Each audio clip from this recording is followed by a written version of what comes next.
Il faut savoir que cette affaire a été construite très soigneusement parce que moi, j'avais contesté les objectifs du gouvernement. On ne peut pas interdire la consommation de drogue. Je leur ai dit, vous pouvez faire ce que vous voulez, mais il faut avoir un moyen rationnel pour atteindre vos objectifs. Choisissez vos objectifs et ensuite abordez-les de manière rationnelle parce que la façon dont vous avez abordé les objectifs fait du tort à certaines personnes et ne contribue pas au bien de la société. Donc, si vous contestez les moyens, cela signifierait que le gouvernement peut faire ce qu'il veut, s'il se donne la peine d'y réfléchir. Donc, c'est très bizarre de dire que la juge Himmel a outrepassé ses fonctions. En plus, je vous dirais qu'il y a quelque chose que dit cette fois l'avocat constitutionnel comme moi. Vous savez, c'est un hasard. J'étais étudiant à l'époque et j'ai vu Trudeau et McLean signer ce document. Et je vous jure que j'ai vu Trudeau faire un clin d'œil à la reine. Je ne plaisante pas, j'ai vu ce clin d'œil. Il était très relax. Je ne sais pas ce qui se passait au 24 rue Sussex et je ne veux pas me lancer dans des images trop révélatrice, mais je me suis dit, tiens, c'est l'élu politique qui se rend compte que c'est du gros tapage pour pas grand-chose. Parce que même si la charte a changé le Canada, il reste la suprématie, la primauté du Parlement. C'est-à-dire au Canada, on crée des droits et on crée une disposition qui dit que le gouvernement du Canada peut outrepasser ses droits. C'est donc la clause non-obstant. Et je vous parle de la clause non-obstant parce qu'on ne devrait jamais critiquer un juge d'être militant. C'est le Parlement qui a toujours le dernier mot. Et aujourd'hui, Stephen Harper ne dit pas la vérité lorsqu'il suggère que c'est la magistrature qui exerce plus que son mandat. Maintenant, c'est à lui de s'en occuper. Mais heureusement qu'il ait décidé de ne pas en faire. Il y a quelque chose que j'ai fait en plus, parce que vous savez, dans cette affaire, il a fallu présenter au public les questions fondamentales et susciter un débat.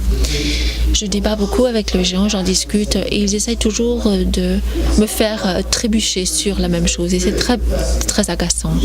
Professeur Young, est-ce que vous aimeriez que votre fille soit prostituée? Ça, c'est de la télévision en direct. Alors, j'essaie toujours d'être calme. Je ne sais jamais quoi répondre. C'est une réponse stupide. Je leur dis, je n'ai pas de fille. Je sais que ce n'est pas une bonne réponse, mais je voudrais quand même en parler aujourd'hui. Pourquoi me pose-t-on cette question? C'est parce que c'est une question qui découle d'une idée préconçue sur les travailleuses du sexe. Ce n'est pas une déclaration fondée sur la réalité, mais il y a beaucoup de gens qui sont convaincus que le sexe pour de l'argent, c'est dégradant. Pourquoi quelqu'un accepterait-il qu'une fille décide de faire un travail indigne? Ça, c'est la position du gouvernement. Le gouvernement dit qu'il y a peut-être quelque chose d'irrationnel, mais puisque c'est tellement dégradant, c'est le Parlement qui devrait décourager cette activité, même s'il y a des gens qui sont un petit peu irrationnels. J'étais aux prises avec cette idée pendant 3 ans, l'idée que le travail du sexe est fondamentalement dégradant. Je comprends, ça paraît logique, mais ce n'est pas le monde dans lequel je vis. Je vous donne un exemple. Parce que moi, j'ai connu la révolution sexuelle. Ce soir, on pourra rentrer chez nous et allumer Rogers et voir de la pornographie. Et en fait, ça ne nous fera pas beaucoup d'effet parce qu'on est tellement habitués. Il y a des gens, Ozzy et Harry, qui dormaient dans 2 lits différents. Et donc, la culture populaire à l'époque, ne voulait même pas qu'on voit l'image de la procréation entre l'homme et une femme. Et je regarde des vidéos, je regarde Lady Gaga, j'écoute ce que fait Charlie Sheen.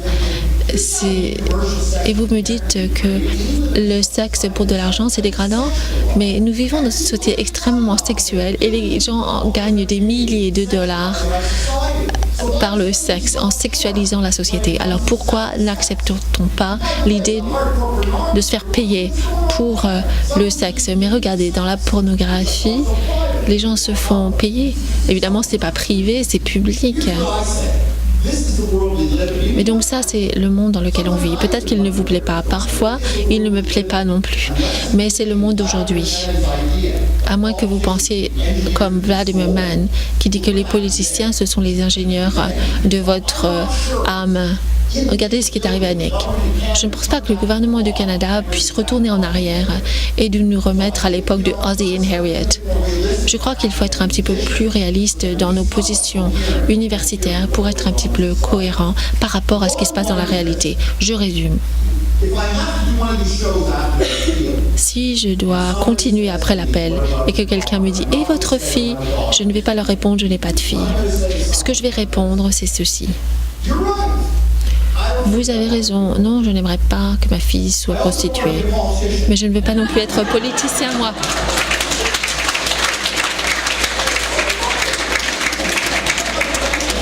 Et très franchement, je n'ai pas envie d'être un avocat non plus. Mais ce qui est encore bien plus important que mes préférences personnelles, c'est que si ma fille décide de travailler dans la prostitution, un bon parent dirait ceci, et je vais être obligée de le lire parce que je ne m'en souviendrai pas, mais si elle veut travailler dans ce domaine, je ne voudrais pas que, à cause de la loi, elle court des risques. Ce sera ça ma réponse.